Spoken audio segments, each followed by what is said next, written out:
आओ जी शुरू करते हैं। कंपनी की थ्योरी 3 से 4 नंबर की है। सिर्फ कितने नंबर की है? 3 से 4 नंबर की। बाकी मैंने आपको पूरी कंपनी का गणित तो समझा ही दिया था। क्या था बताओ कंपनी में पूरा?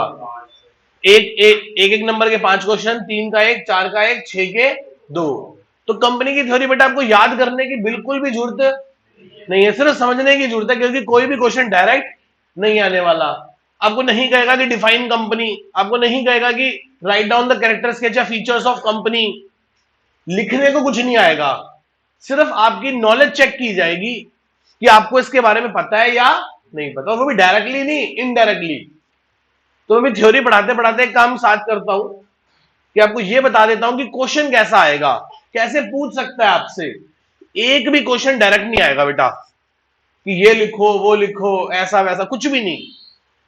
आपसे वो पूछेगा, आपको गलत पूछ के पूछेगा कि बताओ ये सही है गलत है, तो आपको बताना है सही है या गलत है। तो अपने सबकॉन्शियस माइंड में पूरा होना चाहिए। आओ जी शुरू करें। तो सबसे पहले कंपनी में एक्ट कौन सा लगता है? Companies act 2013। ये बात बिल्कुल याद रखना। सेक्शन याद रहे ना रहे, एक्ट जरूर याद रहना चाहिए। कोई सेक्शन ना याद आए तो क्या लिख देना? As per Companies act 2013।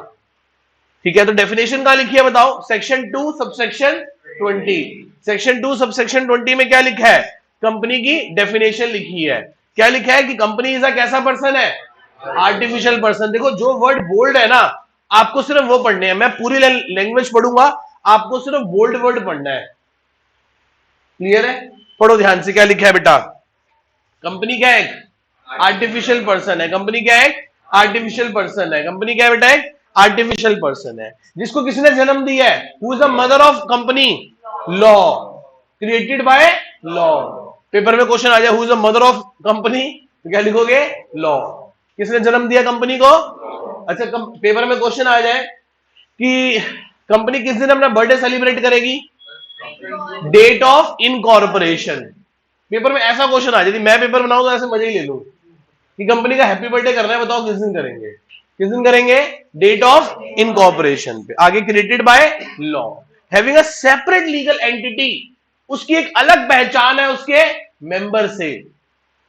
आप रिलायंस के शेयर होल्डर हो सकते हो, आप रिलायंस नहीं हो सकते। आप मुकेश अंबानी हो सकते हो, आप रिलायंस नहीं हो सकते।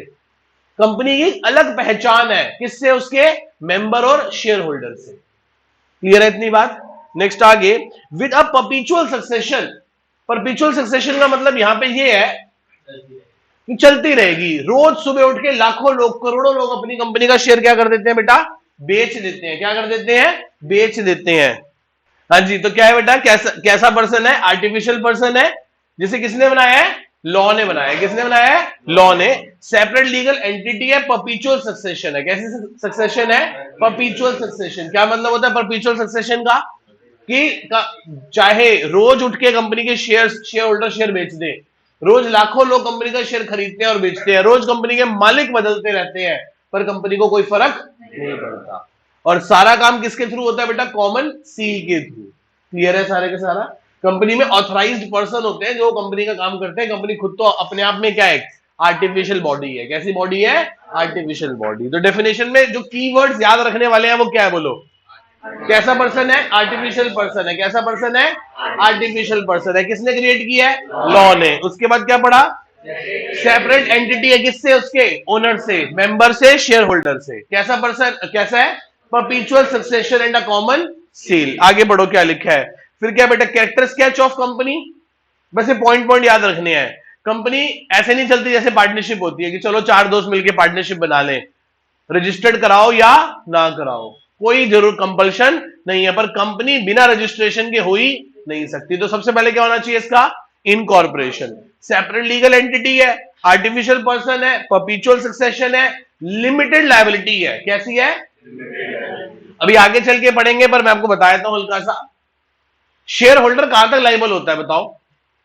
बोलो only up to the unpaid amount. बोलो only up to the unpaid amount. 10 रुपए का शेयर है, 7 रुपए called up and paid up है। तो यदि कंपनी इन फ्यूचर में शेयर होल्डर को पकड़े तो कितने रुपए के लिए पकड़ सकती है? सिर्फ 3 रुपए के लिए। वो तो ठीक है, हमने अब कभी ऐसा पढ़ा नहीं। हमारे केस में कंपनी हमेशा अच्छी रही, कि जब आप पैसे नहीं देते तो शेयर क्या कर लेती है, फॉरफिट। नहीं तो कंपनी आप पे ये भी दबाव बना सकती है कि भाई साहब 3 रुपए चाहिए ही चाहिए, क्या नहीं दे सकता मैं, कोई बात नहीं, आपकी पर्सनल प्रॉपर्टी को बिकवा के भी कंपनी 3 रुपए रिकवर कर लेगी। तो अनपेड अमाउंट के लिए शेयर होल्डर लाइबल है। क्लियर है इतनी बात? आगे चले, नेक्स्ट आगे ट्रांसफरेबिलिटी ऑफ शेयर है, मतलब कंपनी के शेयर होल्डर शेयर को बेच सकते हैं, कंपनी के शेयर होल्डर शेयर को बेच सकते हैं without the consent of company, company की कंसेंट भी नहीं चाहिए, फ्रीली बेच सकते हैं। आप चाहो अपना शेयर उठा के बेच सकते हो कि नहीं बेच सकते, बेच सकते हो, कोई प्रॉब्लम ही नहीं है। पर पार्टनरशिप और बाकी कंपनीज में ऐसा नहीं होता। नेक्स्ट, मैनेजमेंट अलग होती है और ओनरशिप अलग होती है। मैनेजमेंट किसके पास होती है, प्रोफेशनल्स के पास। किसके पास होती है, जो इंजीनियर्स होंगे, सीएज होंगे, एमबीएज होंगे, वो कंपनी को रन कर रहे होंगे। और ऑनरशिप किसके पास होगी, जिसके पास शेयर होल्डर, कैपिटलिस्ट के पास, पूंजीपति के पास, जिसके पास पैसा है। क्लियर है? वो खुश हो गया, कह रहा मेरे पास पैसा है। ठीक है, लिखो नेक्स्ट आगे, कॉमन सील। फिर कह रहा है काइंड ऑफ कंपनी, क्या बेटा, 3 प्रकार की कंपनी है। एक होती है ओपीसी, क्या होती है, 1% कंपनी। फिर कौन सी है, प्राइवेट कंपनी। और तीसरी कंपनी कौन सी है, पब्लिक कंपनी। तो पढ़ो ध्यान से, क्वेश्चन डायरेक्ट नहीं आएगा बेटा, सब आपसे पूछेंगे ही। सबसे पहले बताओ सेक्शन कौन सा है इसका, 2 सबसेक्शन 62, यही है ना, 2 सबसेक्शन 62। आगे बढ़ो, क्या है, कौन 1% कंपनी किसकी होती है, इसमें कितने मेंबर हो सकते हैं, इसमें सिर्फ एक ही मेंबर होगा। कितने मेंबर होंगे बेटा, हाँ जी चले, तो 1% कंपनी में कितने मेंबर होंगे, सिर्फ एक ही मेंबर होगा। अच्छा, वो मेंबर कौन होना चाहिए बताओ, पढ़ो पहला पॉइंट, सिर्फ बोल्ड वर्ड पढ़ना बेटा, कुछ नहीं पढ़ना आपको।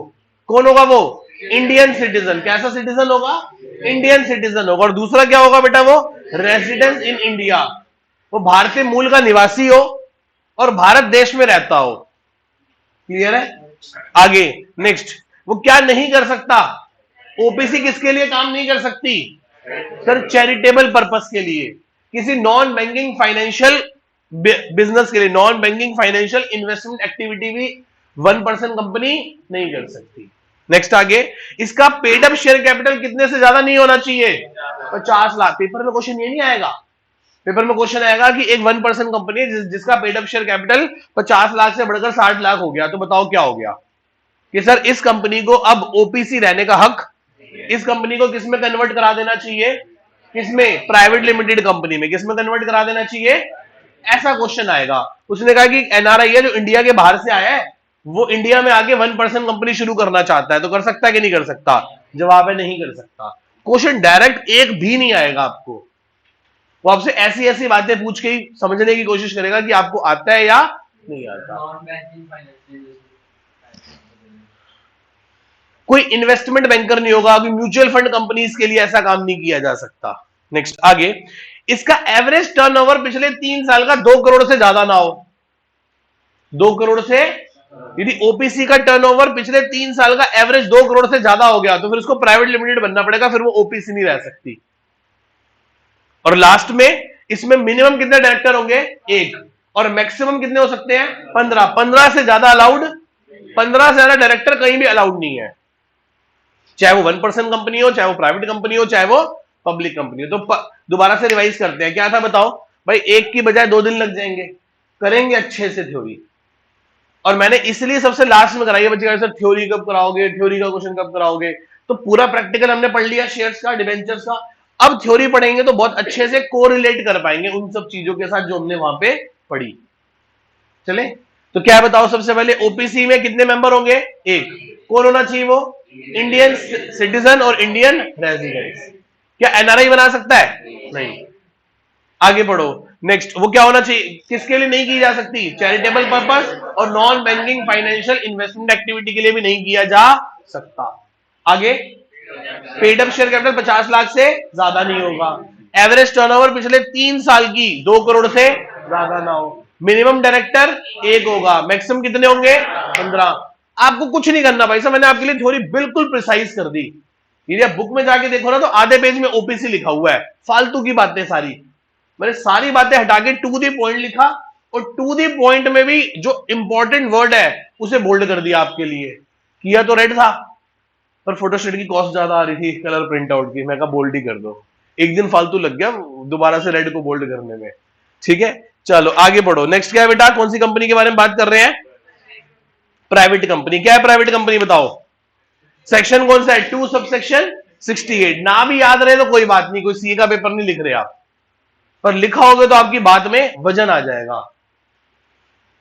ठीक है, बस ना भी लिखो तो कोई घबराने वाली बात नहीं है, बस ऐसे लिख देना as per Companies act 2013, as per Companies act 2013। ना भी सेक्शन याद है, पर सेक्शन गलत मत कोट करना। ठीक है, आगे चलो। नेक्स्ट, प्राइवेट कंपनी कौन सी कंपनी है? सर प्राइवेट कंपनी का minimum paid up share capital कितना होगा? पहले के जमाने में कुछ होता था, कुछ नहीं बोलूंगा मैं कितना होता था, मुझे पता है कितना होता था, पर मैं बोलूंगा तो तुम्हें गलती से याद ना रह जाए कहीं। पहले के जमाने में कुछ होता था, आज कंपनीज एक्ट ने ये बात कंपनी में छोड़ दी कि वो अपना मिनिमम पेड अप कैपिटल जितना मर्जी कर ले, 1 लाख करे, 1 करोड़ करे, 100 करोड़ करे, कुछ करे, बस कहां पे लिख दे? अपने आर्टिकल्स ऑफ एसोसिएशन में। किसमें लिख दे बेटा? एसोसिएशन। क्लियर है इतनी बात? अब ध्यान से सुनना, ये आर्टिकल्स ऑफ एसोसिएशन क्या होते हैं, इसमें थोड़ी सी बात कर लेते हैं। देखो, बहुत कंपनी में ना इन्वेस्टर का पैसा लगा हुआ है। किसका पैसा लगा हुआ है? यदि कंपनी को खुला छोड़ देंगे तो कंपनी तो इन्वेस्टर के साथ फ्रॉड कर सकती है, और इससे इंडिया में लोगों का ट्रस्ट कम होगा कंपनीज पे, लोग शेयर मार्केट में इन्वेस्ट नहीं करेंगे, तो इंडिया ग्रो कैसे करेगा? तो लॉ ने कहा, गवर्नमेंट ने कहा कि हम कंपनी पे कंट्रोल रखेंगे, इसलिए कंपनी लॉ बोर्ड बना, कंपनीज एक्ट बना, जो कंपनी पे बिल्कुल कंट्रोल रखती है। पर हर छोटी छोटी चीज पे कंट्रोल रखना कंपनी ने मुनासिब नहीं समझा। यार छोटी छोटी बात के लिए आपके पेरेंट्स आपको क्यों कंट्रोल करेंगे? कुछ डिसीजन तो आप पे भी छोड़ दिए ना।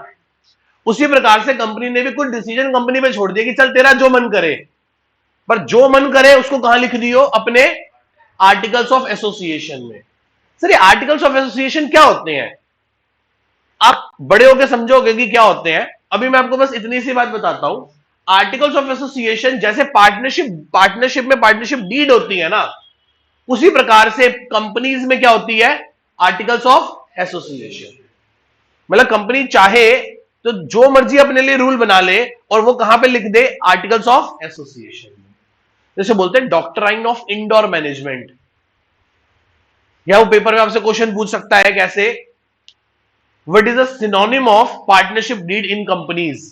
तो आप AOA, MOA, notes to accounts या बैलेंस शीट, तो आप क्या आंसर लिखोगे? एओए। आर्टिकल्स ऑफ एसोसिएशन किसका सिनोनिम है? पार्टनरशिप डीड का। क्लियर है? अब समझ गया बात को इतनी? तो एक बात बताओ, प्राइवेट लिमिटेड कंपनी का minimum paid up share capital कहां लिखा हुआ है? Articles of association. और मिनिमम कितना होना चाहिए? सर जितना कंपनी चाहे अपने एओए में लिख दे। पहले के जमाने में 1 लाख होता था। कितना होता था? 1 लाख। अब इसमें कोई ऐसी रिस्ट्रिक्शन नहीं है, कम ज्यादा कुछ भी जो कंपनी चाहे। आगे पढ़ते हैं। Restricted to transfer shares. Second point पढ़ो, सॉरी फर्स्ट पॉइंट पढ़ो। रिस्ट्रिक्टेड है जी, वो अपना शेयर किसी को ट्रांसफर करके जा नहीं सकते, कंपनी से पूछना पड़ेगा या कंपनी को ही देके जाना पड़ेगा। यदि आप किसी प्राइवेट कंपनी के मेंबर हो या शेयर होल्डर हो, तो आप किसी बाहर वाले को शेयर बेच के नहीं जा सकते जब तक कंपनी की कंसेंट नहीं होगी। क्लियर है? नेक्स्ट आगे, मेंबर क्या होंगे इसके बेटा? इसके मेंबर इंप्लॉई को छोड़कर, पास्ट और प्रेजेंट इंप्लॉई को छोड़ के कितने होने चाहिए? 200। मिनिमम कितने होंगे? 2। मिनिमम कितने होंगे? मैक्सिमम कितने होंगे? 200। चलो तो पार्टनरशिप में कितने थे मेंबर पार्टनर्स? 2 से 50। ओपीसी में कितने मिनिमम और मैक्सिमम भी? 1। मेंबर, डायरेक्टर नहीं। ओपीसी में मिनिमम मेंबर कितना है? 1, और मैक्सिमम भी कितना है? 1। प्राइवेट में मिनिमम कितने हैं? 2, और मैक्सिमम कितने हैं? 200। पब्लिक में कितने हैं? मिनिमम 7, मिनिमम और मैक्सिमम अनलिमिटेड, जितने मर्जी शेयर होल्डर हो पब्लिक में। तो क्लियर है? आगे चलते हैं। Prohibited to invite any security from the general public. General public से ये कोई शेयर इशू नहीं करवा सकते। जनरल पब्लिक को ये नहीं कह सकते कि आप शेयर, हम आपको शेयर्स इशू करते हैं। कोई भी प्राइवेट कंपनी जनरल पब्लिक के पास पैसा रेज करने नहीं जा सकती। नेक्स्ट आगे, इसके मिनिमम डायरेक्टर कितने होंगे? 2। मैक्सिमम कितने होंगे? 15। कोई डाउट यहां तक किसी को? दोबारा से रिवाइज कराओ, क्या था मैं भूल गया, बोलो। बोलो भाई बोलो, क्या था? पहली बात क्या था बताओ? सेक्शन का था 2 sub section minimum paid up capital AOA में लिखा है, शेयर ट्रांसफर नहीं कर सकती। मेंबर कितने होंगे? 2 से 200। और वहां पे क्या था? शेयर कोई भी सिक्योरिटी इशू करने में प्रोहिबिटेड है, मतलब सिक्योरिटी इशू नहीं कर सकती। डायरेक्टर कितने होंगे इसके? मिनिमम 2, 2 से 15। अब आ जाओ किस पे बेटा? पब्लिक। अच्छा, ये इस कंपनी को अपने नाम के पीछे क्या लिखना पड़ेगा? Private limited. क्या लिखना पड़ेगा? Private limited. आप देखते हो ना कुछ कंपनीज लिखती हैं प्राइवेट लिमिटेड, ठीक है। नेक्स्ट आगे बेटा पब्लिक लिमिटेड। क्या बेटा? पर बहुत झमेला होता है ये प्राइवेट लिमिटेड बनाने में, बहुत परेशान घूम रहे होते हैं लोग, शौक शौक में बना तो लेते हैं, नाम के पीछे करके लेते हैं प्राइवेट लिमिटेड, फंस जाते हैं फिर। बहुत सारे कंप्लायंसेस बढ़ जाते हैं, बहुत सारी फीसेस बढ़ जाती हैं, लॉयर की, सीए की, गवर्नमेंट की फीसेस बढ़ जाती हैं, गवर्नमेंट की नजर में आ जाते हो, अब तो टैक्स देना पड़ेगा, ठीक है। आओ चलो, पब्लिक कंपनी। कौन सी कंपनी? Public company. क्या सेक्शन कौन सा है? 2 सब सेक्शन 70। मुझे सबसे बढ़िया डेफिनेशन लगती है इसकी, public company is a company which is not a private company. खत्म काम। आप अकाउंट्स के पेपर में ऐसे लिख सकते हो। अकाउंट्स क्या है? जो मैथ्स और इंग्लिश नहीं है। आओ जी, तो क्या कहते हैं? प्राइवेट कंपनी वो है जो पब्लिक कंपनी नहीं है, सॉरी, पब्लिक कंपनी वो है जो प्राइवेट कंपनी नहीं है। दूसरा point, minimum paid up capital, इसका भी कहां लिखा होगा? आर्टिकल्स ऑफ एसोसिएशन में। अच्छा जी सर, इसके मेंबर कितने होंगे बताओ? मिनिमम 7 और मैक्सिमम अनलिमिटेड। इसके ऊपर कोई रिस्ट्रिक्शन नहीं है, ये जनरल पब्लिक को अपना शेयर इशू, सिक्योरिटी इशू कर सकती है। ये चाहे शेयर इशू करे, प्रेफरेंशियल इशू करे, डिबेंचर इशू करे, बॉन्ड इशू करे, ये पब्लिक से फंडिंग रेज करने के लिए, इसको कोई मनाही नहीं है, ये पब्लिक से फंडिंग ले सकती है। आगे पढ़ो, क्या है बेटा? ये इसके मिनिमम डायरेक्टर कितने होंगे? 3 और मैक्सिमम 15। आगे, ये अपने नाम के आगे लास्ट में क्या लिखेगी? लिमिटेड। क्या लिखेगी? अच्छा, लिमिटेड स्टैंड्स फॉर, क्यों लिखते हैं लिमिटेड? वर्ड क्या है? लिमिटेड किसको रिप्रेजेंट कर रहा है? लायबिलिटी को। किसको बेटा? लायबिलिटी को, कि जो लायबिलिटी है वो कैसी है? लिमिटेड है। क्लियर है? नेक्स्ट आगे, a public company raise the capital by issue of shares to the public for subscription. Clear है इतनी बात? आगे बढ़ते हैं। वो कह रहा है 3 प्रकार की कंपनी है। कौन सी कंपनी है बेटा? Limited liability company, unlimited liability company और कंपनी लिमिटेड बाय गारंटी। तो मैं आपको समझा देता हूं, रीड आप कर लेना। लिमिटेड लायबिलिटी कंपनी मतलब मेरी लायबिलिटी लिमिटेड है, मैंने एक्स कंपनी के शेयर खरीदे, 10 रुपए में से 7 रुपए दे रखे हैं। कितने दे रखे हैं? कंपनी को बिजनेस करते करते करते करोड़ों का लॉस हो गया, तो कंपनी मुझे फोन करके सिर्फ कितने रुपए मंगवा सकती है? अनपेड अमाउंट, बस। उसके बाद मैं लाइबल नहीं हूं। और हमेशा हर पब्लिक लिमिटेड कंपनी अपना शेयर लिमिटेड लायबिलिटी वाला ही इशू करती है। सोचो, क्या आप अनलिमिटेड लायबिलिटी वाला शेयर खरीद लोगे? यदि आप ऐसा शेयर खरीद लो तो आपके ऊपर एक रिस्क आ गई बेटा।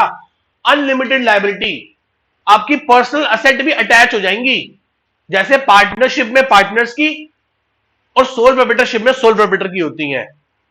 मतलब एक दिन आपको मुंबई से फोन आ गया कि हाँ जी सर, आपने रिलायंस के 10 शेयर खरीद रखे हैं। हाँ जी खरीद रखे हैं।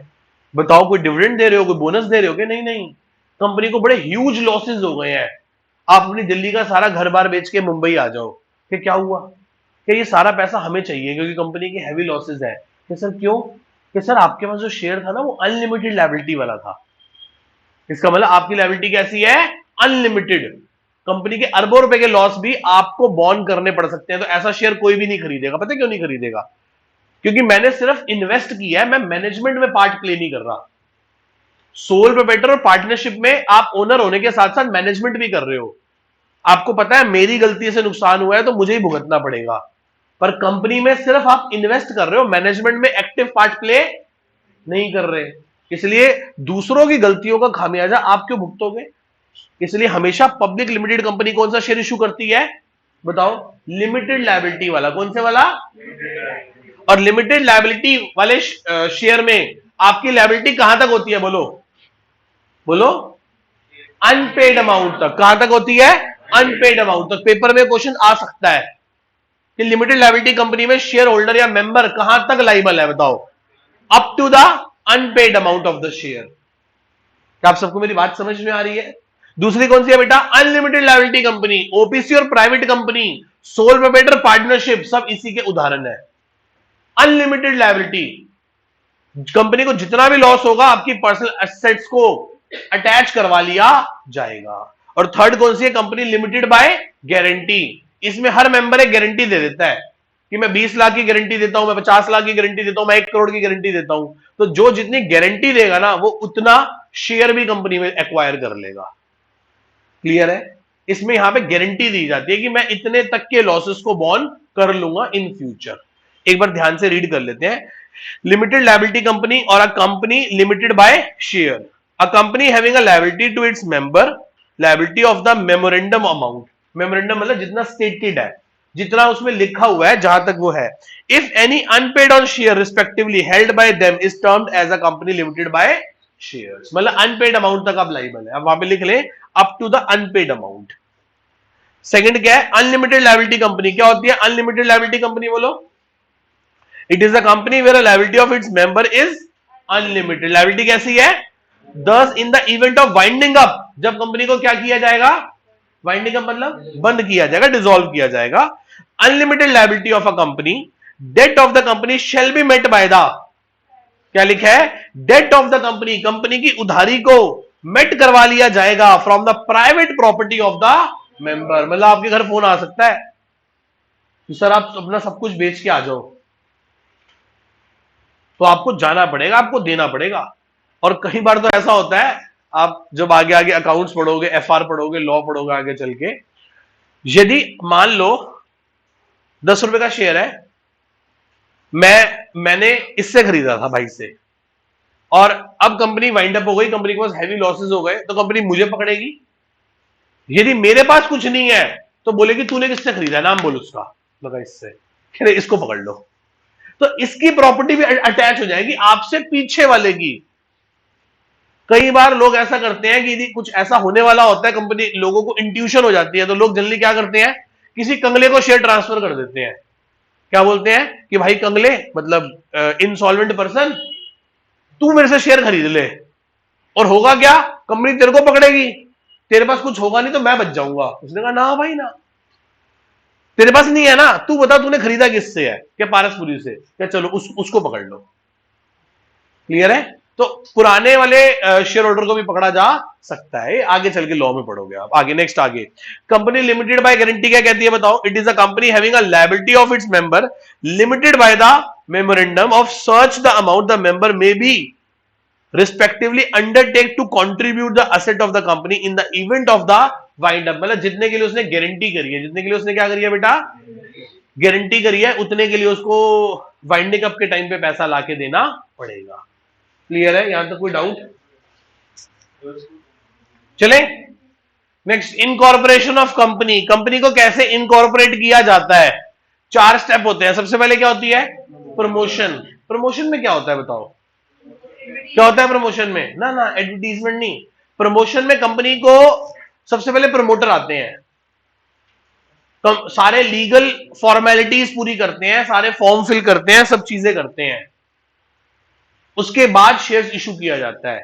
ठीक है, सॉरी, उसके बाद कंपनी इनकॉर्पोरेट होती है। तो सबसे पहले क्या होती है बोलो? प्रमोशन। उसके बाद क्या होती है? इनकॉर्पोरेशन। फिर क्या होता है? Capital subscription. पढ़ा हमने कैपिटल सब्सक्रिप्शन? सर पिछला पूरा चैप्टर ही तो ये पढ़ा। अकाउंटिंग फॉर शेयर्स क्या है? कैपिटल सब्सक्रिप्शन ही तो है। कंपनी शेयर्स ही तो इश्यू कर रही है, फंडिंग ही तो रेस कर रही है लोगों से। और लास्ट में क्या होता है? सर्टिफिकेट ऑफ इनकॉर्पोरेशन की अब आप अपना बिजनेस शुरू कर सकते हो। चलो जी, अब 4 स्टेज समझ आ गई? क्या होती है 4 स्टेजेस बताओ बेटा एक बार। हाँ जी, अब वो कह रहा है प्रोस्पेक्टस क्या होता है? क्या होता है प्रोस्पेक्टस? क्या है प्रोस्पेक्टस बताओ?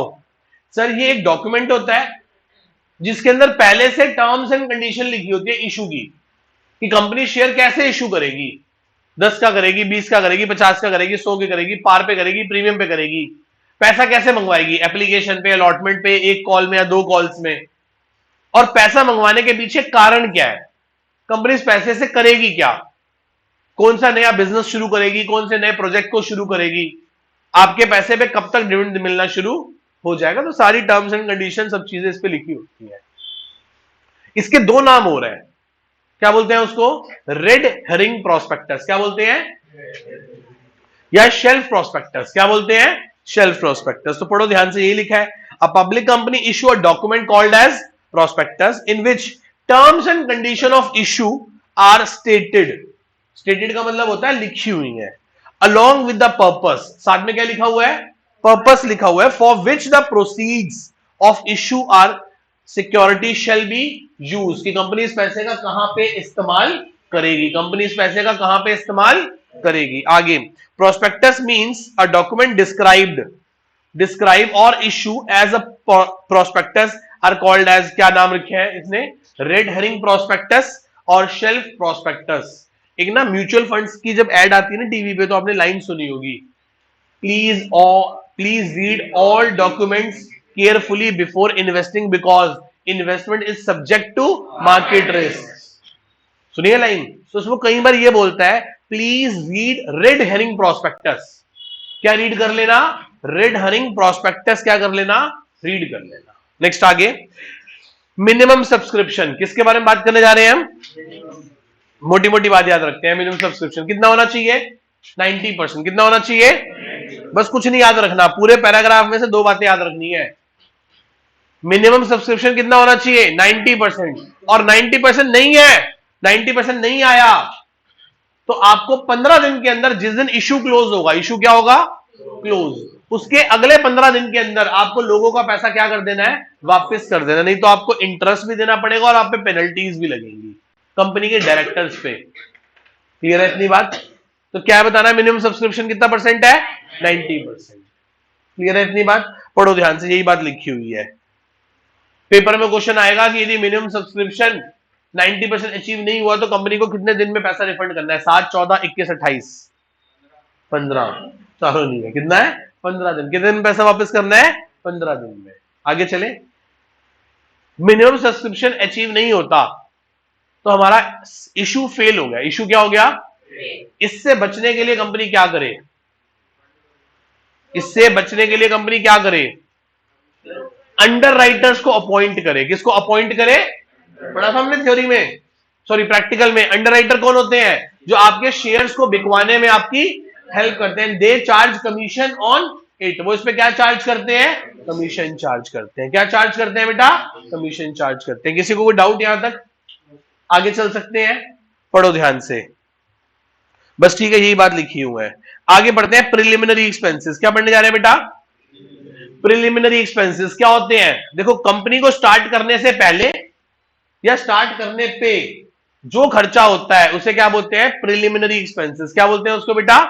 Preliminary expenses are those expenses which are incurred before और on incorporation of a company are called as a preliminary expenses. क्या होते हैं sir?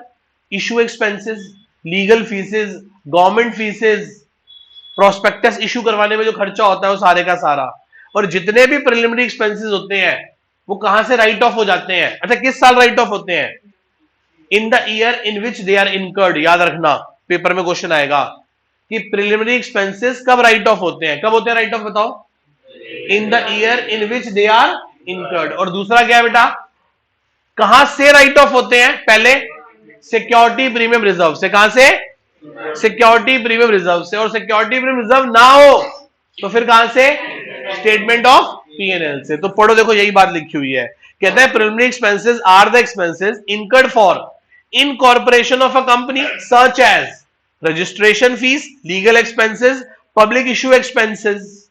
These are may be written off either from the security premium reserve or statement of P&L account। और ये right off होंगे कब? In the year in which they are incurred. जिस साल ये खर्चा होगा उसी साल इस खर्चे को राइट ऑफ कर दिया जाएगा। अब पेपर में क्वेश्चन आता है कि प्रिलिमिनरी एक्सपेंस को कब राइट ऑफ करते हैं? फर्स्ट ईयर में, फिफ्थ ईयर में, 10th ईयर में, या लाइफ में धीरे धीरे थोड़ा थोड़ा करके? In the first year. Clear है? याद रखोगे इतनी बात को? आगे चलो, नेक्स्ट क्या है बेटा? Share capital of a company. कह रहे शेयर कैपिटल क्या है बेटा? शेयर क्या है सर? दो प्रकार के शेयर है जो कंपनी अमाउंट रिसीव करती है शेयर होल्डर से, in the shape of equity share और प्रेफरेंस शेयर। इक्विटी शेयर भी हो सकते हैं और दूसरे क्या हो सकते हैं? प्रेफरेंस शेयर भी हो सकते हैं। ठीक है। और जिनके पास ये शेयर होते हैं या कंपनी जिनको शेयर इश्यू करती है उन्हें क्या बोलते हैं? मेंबर और शेयर होल्डर। क्या बोलते हैं उन्हें? मेंबर और share holder of the company. Next, share की फेस वैल्यू 1 रुपए, 2 रुपए, 5 रुपए, 10 रुपए और 100 रुपए हो सकती है। जितने के नोट आते हैं उतने का शेयर हो सकता है। आगे चलते हैं। सेक्शन क्या, फिर उसके बाद दो प्रकार के शेयर्स है। कौन कौन से बेटा? प्रेफरेंस शेयर और इक्विटी शेयर। कौन से? प्रेफरेंस शेयर और क्या है प्रेफरेंस शेयर? सर प्रेफरेंस का मतलब है वो शेयर जिसको कंपनी डिविडेंड में भी प्राथमिकता देगी, प्रायोरिटी देगी। यदि कंपनी को प्रॉफिट होगा तो कंपनी सबसे पहले किसको देगी? प्रेफरेंस शेयर को। और कल को कंपनी वाइंड अप होगी तो भी इक्विटी से पहले किसको पेमेंट करेगी? प्रेफरेंस शेयर को। तो उसकी प्रेफरेंस है। क्या उसकी प्रेफरेंस? पढ़ो ध्यान से एक बार। जो कह रहा है प्रेफरेंस हैविंग टू राइट्स। कितने राइट है प्रेफरेंस वाले के पास? दो राइट। पढ़ो एक बार। Right to receive the dividend और right to receive the repayment of capital. पढ़ो ध्यान से एक बार। Right to receive the dividend to be paid at a fix amount और रेट। क्लियर है? Next, right to receive the repayment of capital on the winding up of the company before that equity shares. मतलब equity share से पहले payment कर देंगे। Clear है? अब preference share की टाइप्स कैसी होती हैं? चार प्रकार के प्रेफरेंस शेयर होते हैं। पहला, डिविडेंड के बेसिस पे। किसके बेसिस पे? डिविडेंड के बेसिस पे दो होते हैं, क्यूमुलेटिव, नॉन क्यूमुलेटिव। कौन से होते हैं? सर क्या मतलब होता है क्यूमुलेटिव का? क्यूमुलेटिव का मतलब है कि डिविडेंड को एक्यूमुलेट कर दिया जाएगा। मान लो कंपनी इस साल अपने प्रेफरेंस शेयर होल्डर को डिविडेंड ना दे सकी तो अगले साल दोनों साल का देगी। एक्यूमुलेट हो गया ना? क्या हो गया? एक्यूमुलेट। और दोनों साल ना दे सकी तो तीसरे साल तीनों का देगी। और तीसरे साल भी ना दे सकी तो चौथे पे नहीं जाती, फिर तीसरे साल के एंड में उनको उस एनुअल जनरल मीटिंग में वोटिंग राइट दे देती है। क्या दे देती है? Voting right. कि भाई साहब आप हमसे क्या ले लो? वोटिंग राइट ले लो, हमारे पास डिविडेंड देने के लिए नहीं है। क्लियर है? नॉन क्यूमुलेटिव में क्या होता है? नॉन क्यूमुलेटिव बड़ा सिंपल सा है। आपको इस साल डिविडेंड देना था, नहीं दे सकी, भूल जाओ।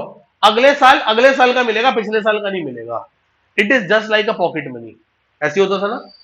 मेरे को हर संडे 100 रुपए मिलते थे और यदि एक संडे स्किप हो जाता था मैं नेक्स्ट संडे बोलता था, मैं कहा जी एक काम करो पिछले वाले भी 100 दे दो। कह रहे ये चाहिए कि ये भी वापस ले लूं? मैं कहा चलो ये तो दो। मैं तभी समझ गया था ये कैसा कैसा मिल रहा है? Non accumulated. मतलब एक्यूमुलेट नहीं हो रहा। प्रॉफिट होगा तो दे दिया, नहीं होगा तो नहीं दिया। पिछले वाला तो भूल ही जाओ। पढ़ना एक बार ध्यान से। पढ़ो क्यूमुलेशन के बेसिस पे कैसे, डिविडेंड के बेसिस पे कैसा है बेटा? क्यूमुलेटिव और नॉन क्यूमुलेटिव। पढ़ो। Cumulative preference shares carrying a right to receive the arrears of dividend. उसके पास राइट है कि वो पिछले साल का डिविडेंड भी ले सके। और नॉन क्यूमुलेटिव में क्या होता है? Do not carry the right to receive the arrears of dividend. इसमें वो पुराने पैसे पे क्लेम, डिविडेंड पे क्लेम नहीं कर सकता। कोई डाउट यहां तक किसी को?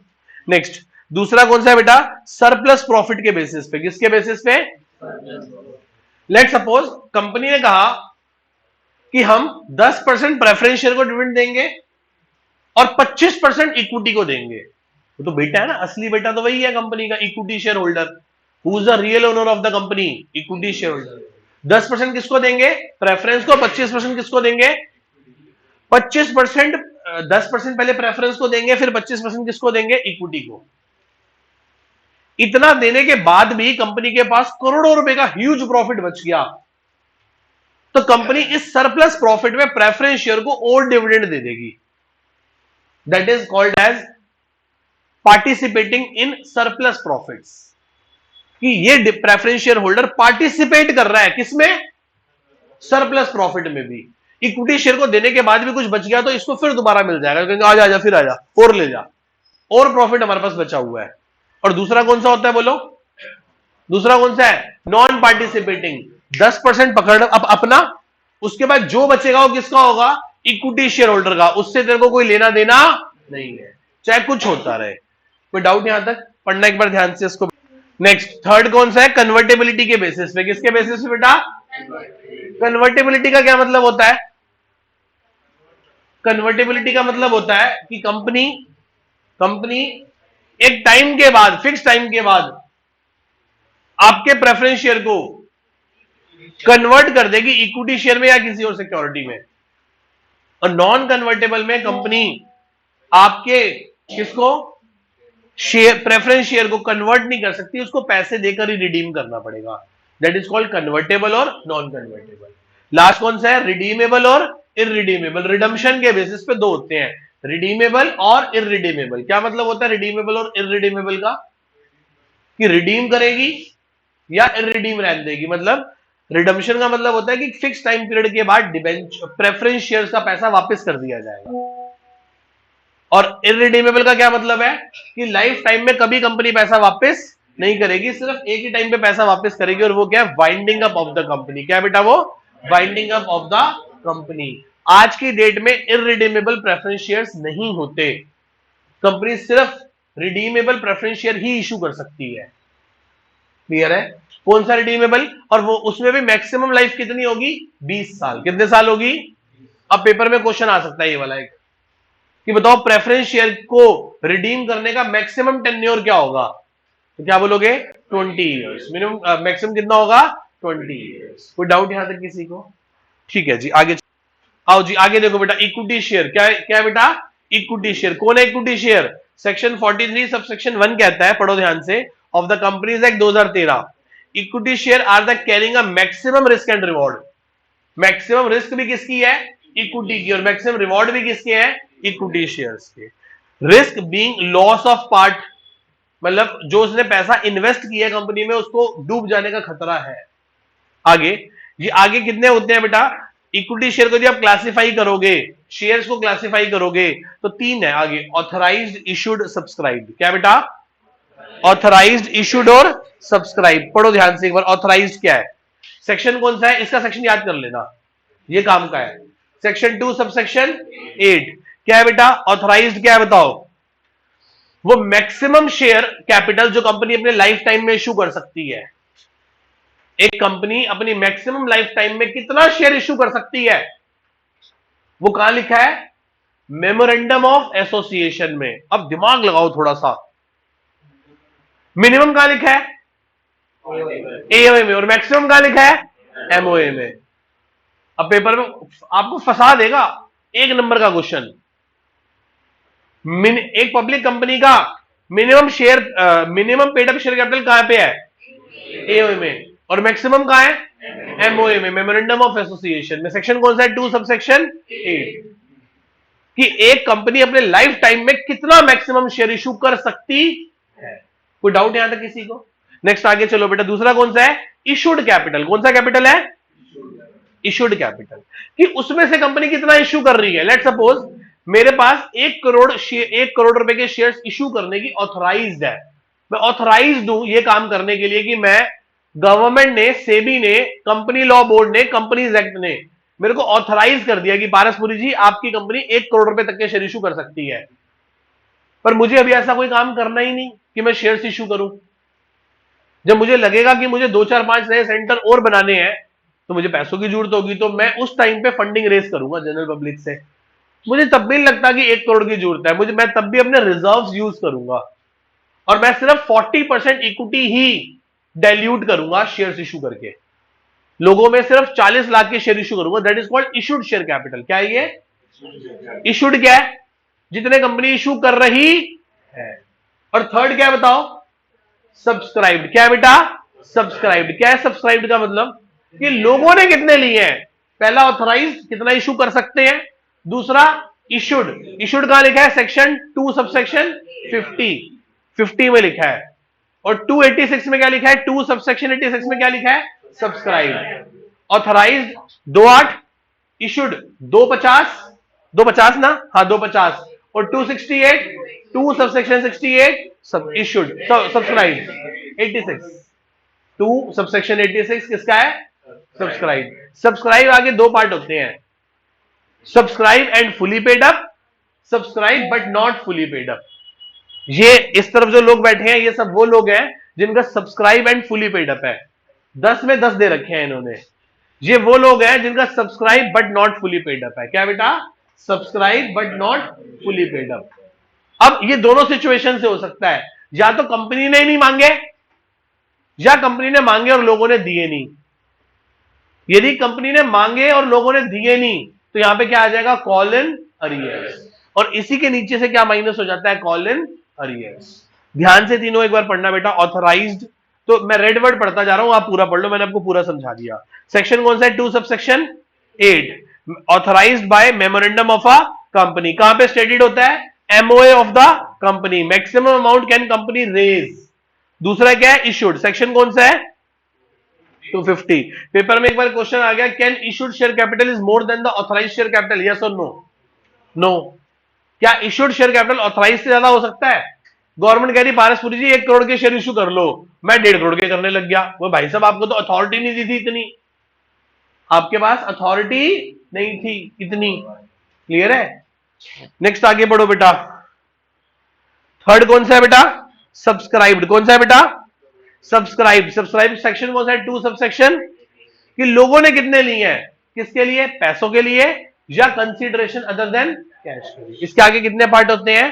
2। कौन सा? Subscribe and subscribe but not fully paid up. कोई डाउट यहां तक किसी को? वेरी इंपॉर्टेंट, मार्क कर लो। नेक्स्ट टॉपिक क्या पढ़ने जा रहे हैं हम बताओ? Reserve capital and capital reserve. क्या पढ़ रहे हैं बेटा? ये पेपर में अभी तक यदि किसी ने कंपनी का पेपर दिया हो ना, तो मैं गारंटी करता हूं उसके पेपर में क्वेश्चन आया होगा। ये आया था कि याद ही नहीं? चलो अभी आगे दोगे ना, जब भी कंपनी का होगा तो ये क्वेश्चन पक्का आएगा। आया था जी नारंग साहब? आया था? नहीं? चलो कौन सा है? रिजर्व कैपिटल और कैपिटल रिजर्व। रिजर्व कैपिटल क्या है? वो पार्ट ऑफ कैपिटल जो कंपनी ने रिजर्व रखा हुआ है, मंगवाया ही नहीं। वो पार्ट ऑफ कैपिटल जो कंपनी ने क्या रखा हुआ है बेटा? रिजर्व रखा हुआ है, मंगवाया ही नहीं। कब मंगवाएगी? At the time of winding up of the company. मेरा बिजनेस बढ़िया चल रहा है, मैंने 10 रुपए में से 8 रुपए मंगवा रखे हैं, 2 रुपए मंगवाए ही नहीं, मैंने छोड़ दिए 2 रुपए। मैं कहा जरूरत ही नहीं यार, ये तब कभी भविष्य में मंगवाएंगे यदि कल को कंपनी बंद होगी, और बंद होने वक्त भी यदि कंपनी को लॉसेज हुए तो 2 रुपए मंगवाएगी, नहीं तो मंगवाने की जरूरत नहीं है।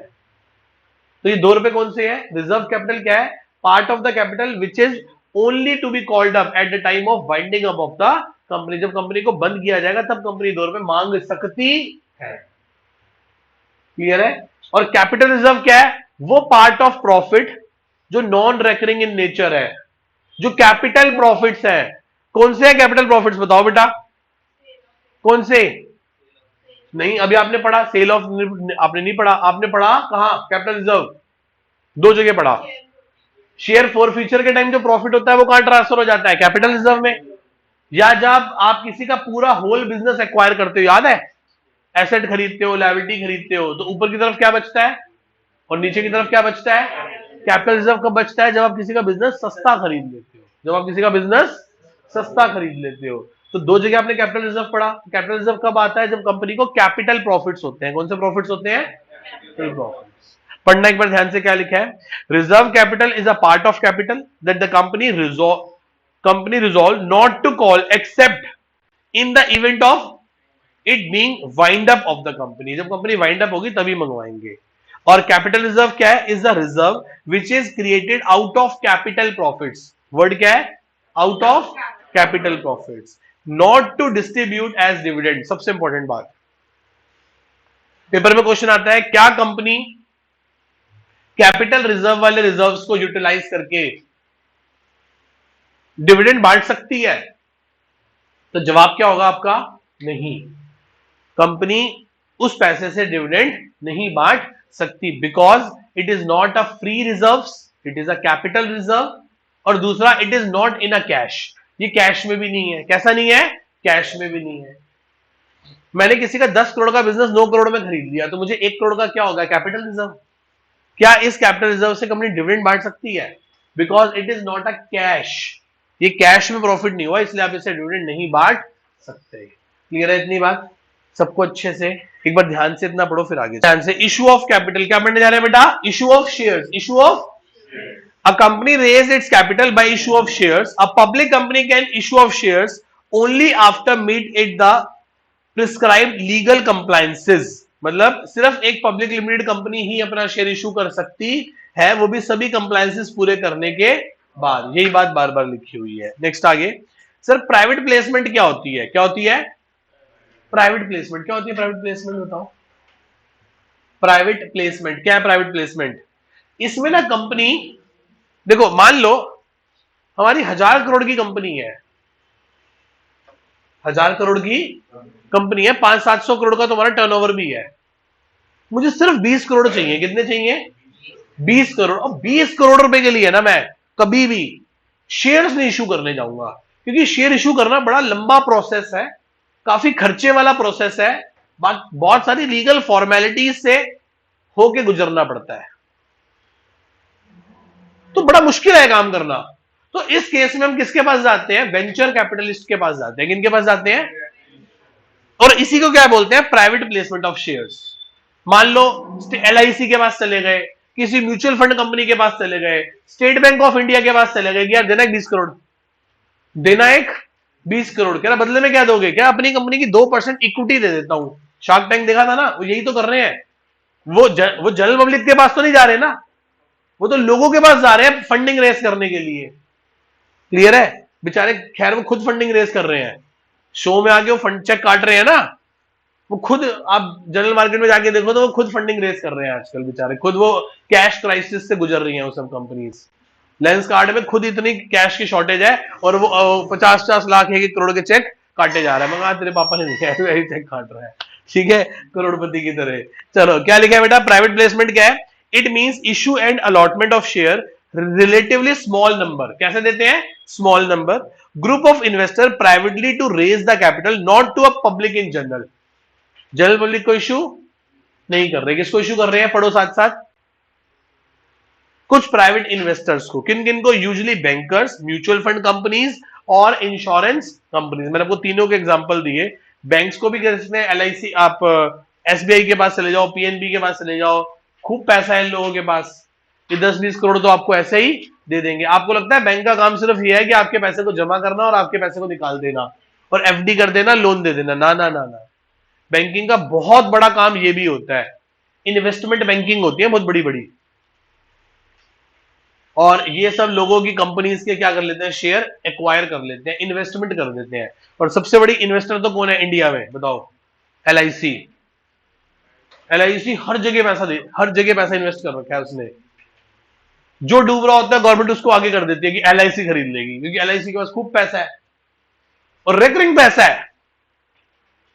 मतलब LIC जो है वो इंडियन गवर्नमेंट की कैश का हुआ है। आप जैसे, हम जैसे लाखों करोड़ों लोग हर महीने क्या जमा करवाते हैं? प्रीमियम। मर थोड़ ना रहे हैं रोज, करोड़ों लोग प्रीमियम जमा कराते हैं तो हजारों भी नहीं मरते। तो कितना पैसा इकट्ठा होता जा रहा है। किसी भी बड़े बैंक को लॉस होता है, कुछ होता है, गवर्नमेंट किसको आगे कर देती है? LIC को, कि LIC से बचा लेगी। LIC उसको क्या दे देती है? पैसा देती है। फ्रॉड करे गवर्नमेंट बैंक में, मतलब कनेक्शन से लोन रेस किया मैंने बैंक से, करोड़ों के लोन लिए, बाद में डिफॉल्ट कर गया, गवर्नमेंट ने वो लोन वेव ऑफ करा तो बैंक को काफी करोड़ों का नुकसान हो गया, गवर्नमेंट उसे LIC से पूरा करवा रही है। देख रहे हो पैसा कैसे घुमा रही है गवर्नमेंट अपनी जेब में। चलो आगे बढ़ते हैं ध्यान से। इनिशियल पब्लिक ऑफर क्या होती है? IPO। क्या बोलते हैं? IPO का क्या मतलब है? कि पहली बार कंपनी जब शेयर इश्यू करती है, जनरल पब्लिक के पास जाती है, तो क्या इश्यू करती है? IPO, initial public offer. आजकल इसे IPO को क्या बोलते हैं? EIPO। क्या बोलते हैं? E स्टैंड्स फॉर इलेक्ट्रॉनिक और इंटरनेट। पढ़ो ध्यान से। Inviting to a public in journal is the first time to subscribe the share is called as IPO. The company can make public issue under a different mode and prices. अलग अलग modes पे भी कर सकती है कि 10 वाला share, 50 वाला शेयर, 100 वाला शेयर, और अलग अलग टर्म्स पे भी कर सकती है, पार पे भी कर सकती है, प्रीमियम पे भी कर सकती है, पर डिस्काउंट पे इशू नहीं कर सकती। आगे चलते हैं। Amount of application and calls. एक बात बताओ, एप्लीकेशन, अच्छा ये बहुत इंपॉर्टेंट है, इसे मार्क कर लो। Amount of application and calls कैसी होती हैं? कहता है calls are to be made provided in articles of association. आप AOA के थ्रू कॉल्स को कर सकते हो कि आपको कितना पैसा मंगवाना है। दूसरा, if company does not have its own articles of association then they follow table F। ये सबसे इंपॉर्टेंट बात है। जैसे पार्टनरशिप में पढ़ते हैं ना कि यदि आपके पास पार्टनरशिप डीड नहीं है तो आपको क्या फॉलो करना पड़ेगा? Partnership act. उसी प्रकार से याद रखना, यदि कंपनीज के पास अपना आर्टिकल्स ऑफ एसोसिएशन नहीं है, उन्होंने खुद अपने लिए टर्म्स एंड कंडीशंस नहीं लिखी, उनके पास खुद का एओए नहीं है, या है तो वो बात नहीं लिखी, तो कंपनी को कंपनीज एक्ट का टेबल एफ फॉलो करना पड़ेगा। क्या फॉलो करना पड़ेगा? Table F. पेपर में क्वेश्चन आ जाएगा, if company does not have its own AOA then they follow table A B C या एफ। Table F. कौन सा यार बेटे? चैनल एफ नहीं, टेबल एफ। ठीक है, इधर आ जाओ ध्यान से। क्या लिखा है? Calls are to be made provided in the articles of association. कहां पे लिखा है? आर्टिकल्स ऑफ एसोसिएशन में। जिनके पास अपना एओए नहीं है, उन्हें कंपनीज एक्ट 2013 का क्या फॉलो करना पड़ेगा? टेबल एफ फॉलो करना पड़ेगा। अच्छा जी, आगे बढ़ते हैं। पहला पॉइंट, दो कॉल्स के बीच में 1 महीने का डिफरेंस होना चाहिए। ये नहीं कंपनी ने फर्स्ट कॉल मांगी आज, 15 दिन बाद फिर सेकंड कॉल मांग ले, तो ऐसा नहीं होगा। दो कॉल्स के बीच में कितना डिफरेंस होना चाहिए? 1 महीने का। Next, amount of one call should not more than 25% of face value. मतलब एक कॉल पे 25% ऑफ फेस वैल्यू से ज्यादा पैसा नहीं होना चाहिए। 14 दिन का नोटिस दिया जाएगा। कितने दिन का नोटिस दिया जाएगा? तो बड़ा कंफ्यूजिंग है, कहीं 15 दिन पड़ा था, कहीं 14 दिन पड़ रहे हैं। 15 दिन कहां था? यदि एप्लीकेशन पूरी नहीं आती तो कितने दिन में लोगों का पैसा वापस करना है? और कॉल मांगने टाइम लोगों को कितने टाइम कितनी मोहलत देनी है? 14 दिन का नोटिस देना है। ऐसा नहीं कि आपने कल रात को कहा कि कल सुबह तक कॉल आ जानी चाहिए सबकी, नहीं आई तो शेयर फॉरफिट कर लेंगे। ये तरीका नहीं है। आप लोगों को यदि आज कह रहे हो तो कितने दिन का टाइम देना पड़ेगा? 14 दिन का टाइम देना पड़ेगा आपको लोगों को। क्लियर है इतनी बात? तो पेपर में ऐसे छोटे छोटे क्वेश्चन पूछेंगे कि कॉल्स के बारे में कहां लिखा है? आर्टिकल्स ऑफ एसोसिएशन में। अपना एओए नहीं है तो क्या फॉलो करना पड़ेगा? Table F. दो कॉल्स के बीच में कितना फर्क होना चाहिए? 1 महीना, 2 महीना, 15 दिन, कितना? 1 महीना। एक कॉल की फेस वैल्यू 25% से ज्यादा नहीं होनी चाहिए। 14 दिन का गैप होगा। सिमिलर शेयर के लिए, सेम क्लास शेयर के लिए यूनिफॉर्म अमाउंट होगा। मतलब ये नहीं कि किसी शेयर होल्डर से आप 500 रुपए की कॉल मांग रहे हो, किसी कह रहे चल तू 4 ही दे दियो, बाकी तू बाद में 6 दे दियो, ऐसा नहीं। सबके लिए सेम स्टैंडर्ड्स फॉलो किए जाएंगे। किसी को डाउट यहां तक? आगे चलो बेटा, सबसे इंपॉर्टेंट बात, बड़ा मजा आएगा इसको पढ़ के। सेक्शन 53 कहता है कि कोई भी कंपनी डिस्काउंट पे शेयर इशू नहीं कर सकती, और सेक्शन 54 कहता है कि नहीं सर कर सकती है। स्वेट इक्विटी ऑफ शेयर्स में कंपनी अपने शेयर सस्ते दे सकती है। किसमें दे सकती है? स्वेट इक्विटी शेयर्स में। किसमें? अब सर ये क्या बला होती है? Issue of share to promoter, underwriter, employees stock option plan, ESOP, इन सब केसेस में कंपनी अपना शेयर सस्ता दे सकती है। सेक्शन 53 क्या कहता है? कि कंपनी डिस्काउंट पे शेयर इशू। सेक्शन 54 क्या कहता है? कि डिस्काउंट पे इशू कर सकती है, पर कब कर सकती है? स्वेट इक्विटी शेयर्स में। किसमें कर सकती है? स्वेट इक्विटी शेयर्स में। तो पढ़ो, यही बात लिखी है। Section 53 of companies act 2013 do not allow to issue shares for at discount. Section 54 allow issue of shares at discount when they are issued as sweat equity of share. Clear है? कोई doubt इसमें किसी को? Sir very important वाला topic आ गया, utilization of security premium reserve. मैं बार बार चिल्ला रहा हूं कि बोर्ड में क्वेश्चन आएगा ही आएगा, ये वाला सेक्शन 52 सब सेक्शन 2। और ऐसा नहीं आएगा कि 5 पॉइंट है, पहले मैं हिंदी बताता हूं क्या मतलब है। कहता है सिक्योरिटी प्रीमियम रिजर्व ना आपकी पॉकेट मनी नहीं है कि आप इसको जैसे मर्जी खर्च कर लो। पापा कुछ कुछ पैसे आपको देते हैं कंडीशन लगा के कि ये पैसे का इस्तेमाल इसी पर्पस के लिए होना चाहिए। तो सिक्योरिटी प्रीमियम रिजर्व जब हम शेयर इशू करते हैं ना, तो कई बार प्रीमियम पे करते हैं। किस पे करते हैं? प्रीमियम पे। तो वो जो प्रीमियम का पैसा आता है वो फोरफिट भी नहीं होता, पता है आपको? पता है ना? मैं वहां चिल्ला चिल्ला के बार बार क्या बोलता था कि इस पैसे को कहां ले जाएंगे?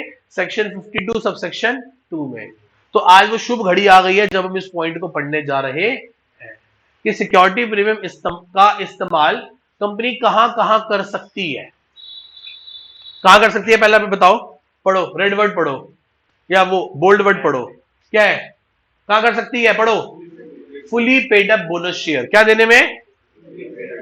दूसरा, राइट ऑफ कर सकती है प्रिलिमिनरी एक्सपेंसेस। अभी पढ़ा ना हमने, किसको राइट ऑफ कर सकती है?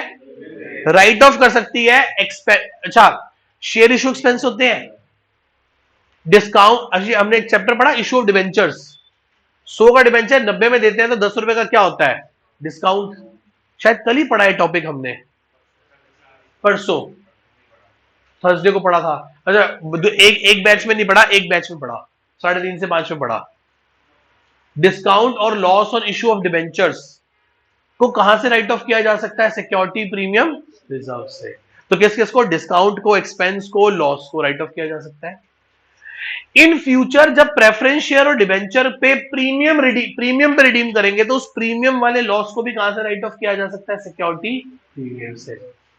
और कंपनी अपना ही शेयर जब बाय बैक करती है, क्या करती है, अपना ही शेयर बैक करती है, तो उस टाइम पे भी सिक्योरिटी प्रीमियम रिजर्व का इस्तेमाल किया जा सकता है।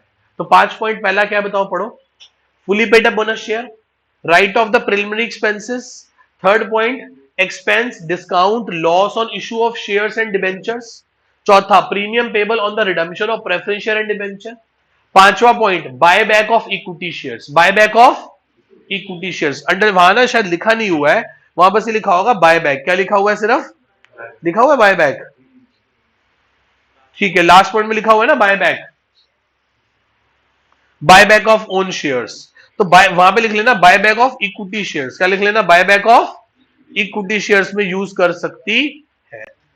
क्लियर है, 5 पॉइंट याद हो गए, दोबारा से सुनाओ, मैं भूल गया, बताओ। पहला fully paid up bonus share, preliminary expense, फिर discount, expense, loss, commission, 4 word है, क्या क्या, loss, expense, commission on issue of securities, फिर क्या है, premium payable on the redemption of securities, और पांचवा पॉइंट क्या है, buy back of equity shares, buy back of equity shares. तो याद रखना वो सिर्फ इक्विटी शेयर के बाय बैक पे ही काम आएगा। क्लियर है, अब सुनना बोर्ड में क्वेश्चन कैसा आएगा।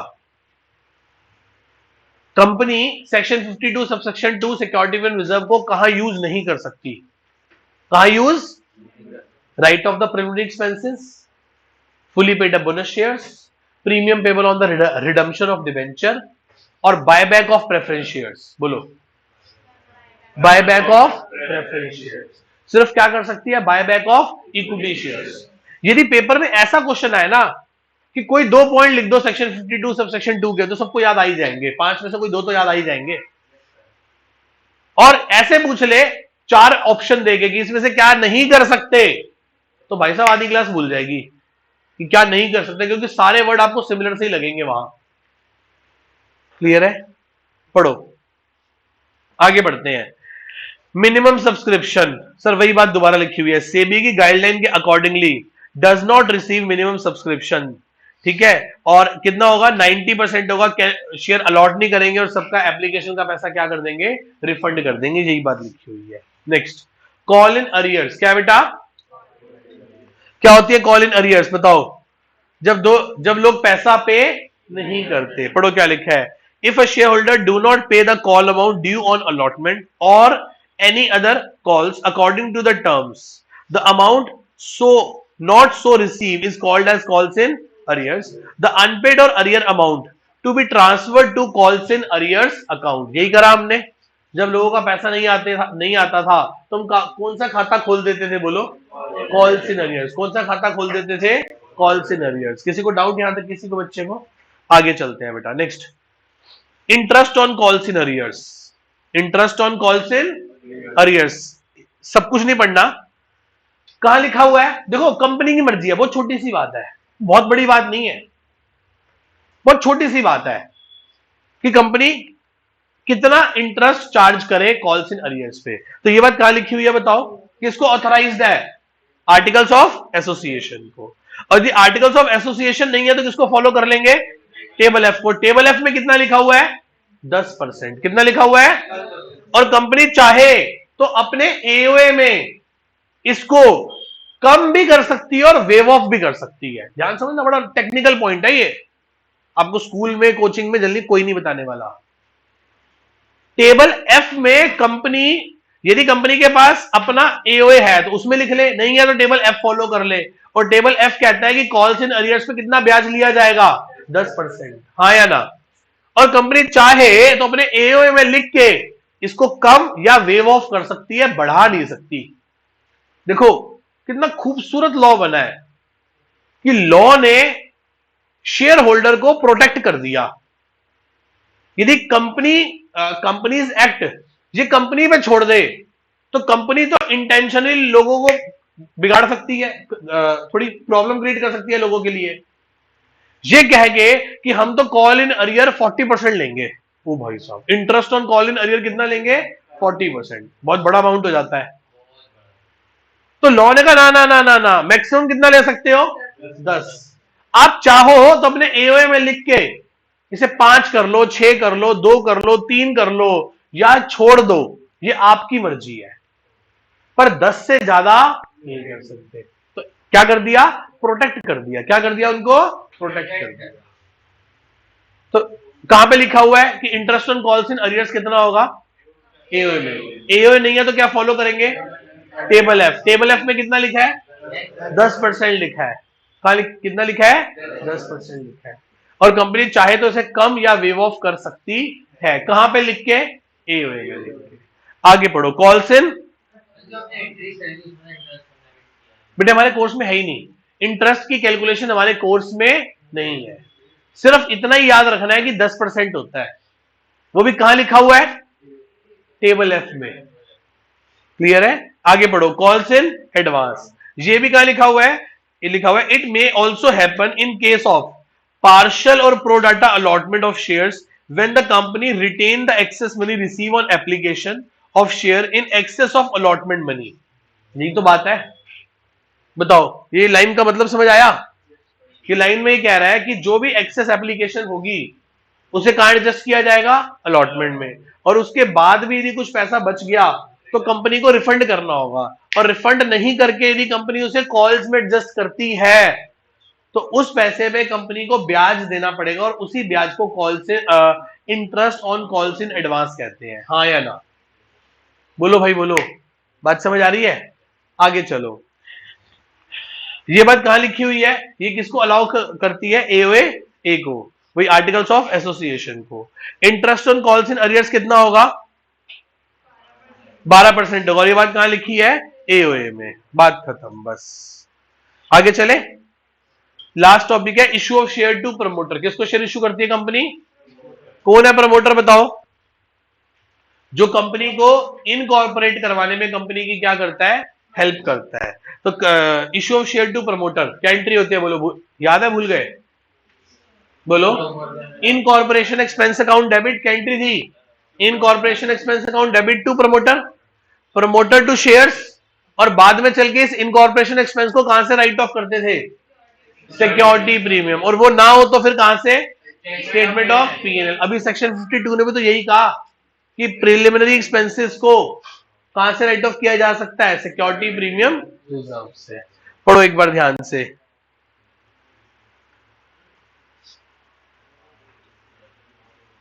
आओ जी। Issue of share to underwriters. किसको शेयर इशू कर रहे हैं बेटा?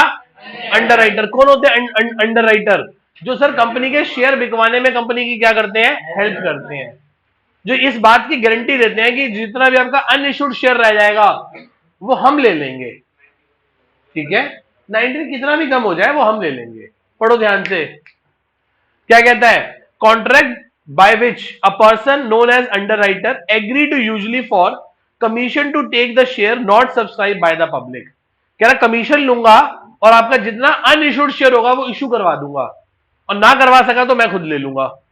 ऐसी बात कोई आम आदमी नहीं कह सकता। भाई 500 करोड़ रुपए की बात है, 1000 करोड़ रुपए की बात है, शेयर इशू ना हुआ तो उसको खरीदने पड़ जाएंगे सारे शेयर।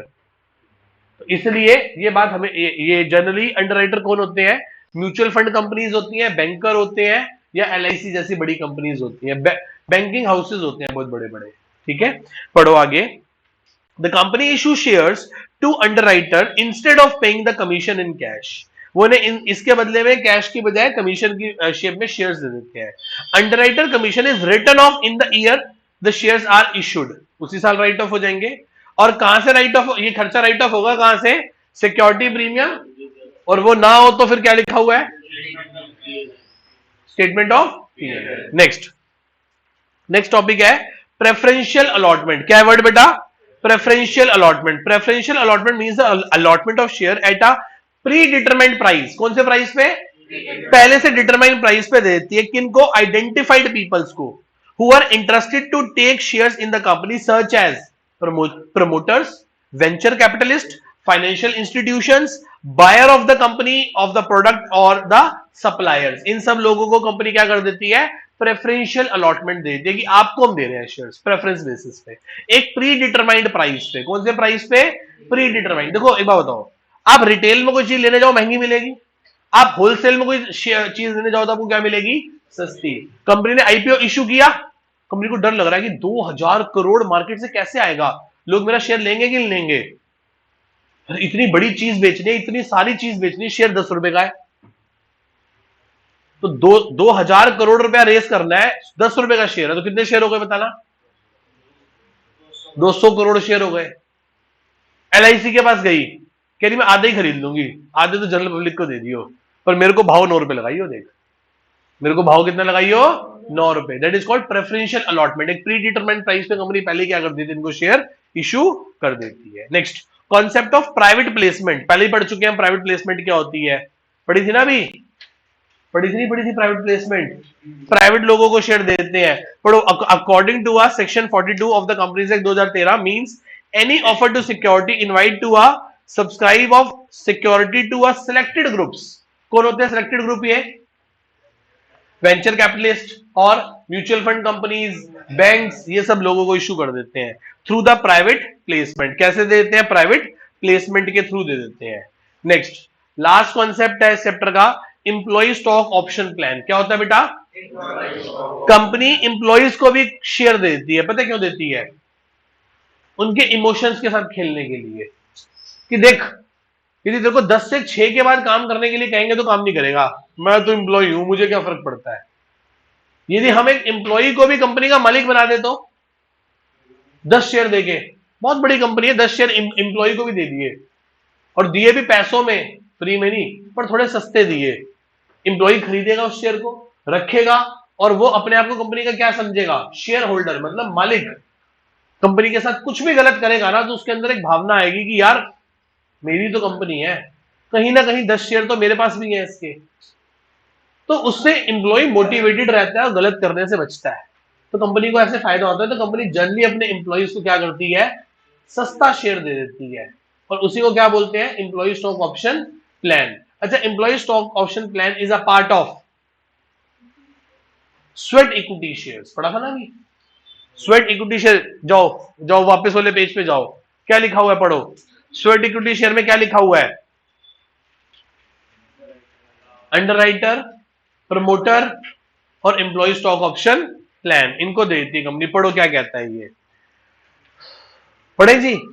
कॉन्सेप्ट ऑफ, क्या कहता है? Meaning, option granted by the company to its employee and employee directors to subscribe the share at a lower, at a price its lower than the market value, that is fair value. क्या बोलते हैं इसको? Fair value पे company share क्या कर देती है? Issue कर देती है.